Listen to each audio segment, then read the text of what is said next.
आजी आजी बड़की नाओनी आज चाओ काया बे नाई पोरोजी। आजी आजी बड़की नाओनी जी चाओ काया बे नाई पोरोजी।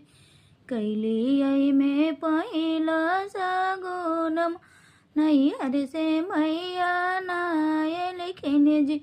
आजे कैली आई में पहिला सागुनम नहीं हर से मैया नाय लिखने जी। आजी आजी ब्राह्मण के पुत्र पातराया बेनाई कलोजी।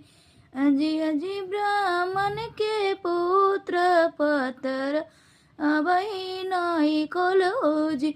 आजे कैले आई में पहिला सागु नमानाई हर से भैया नाई लिखने जी। आजे कैले आई में पहिला सागु नमानाई हर से भैया नाई लिखने जी। आजी आजी बड़की ननदी जी आजी अब आजी आजी बड़की ननदी आगे ठहराया नाई जोड़ो जी। आजे कैली आई में पहिल सागुन मानाई हर से भैया नाई लिखने जी। आजे कैली आई में पहिल सागुन मानाई हर से भैया नाई लिखने जी। आजी आजी बड़की नाओनी जी आजी चौंकाया बे पोर दे हो जी।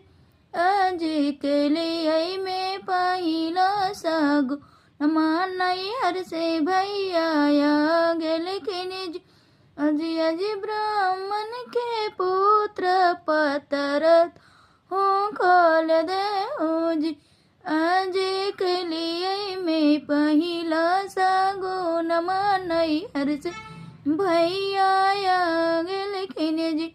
आजे कैली आई में पहिला सागु नमानाई हर से भैया आगे लिखने जी।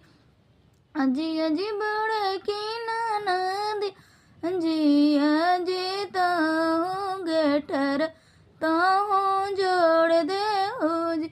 आजी आजी बड़की ननदी आजी आजी गेठर ताहू जोड़ दे हो जी। आजे कैली आई में पहिला सागुनम नहीं हर से भैया आगे लिखने जी। आजे कैली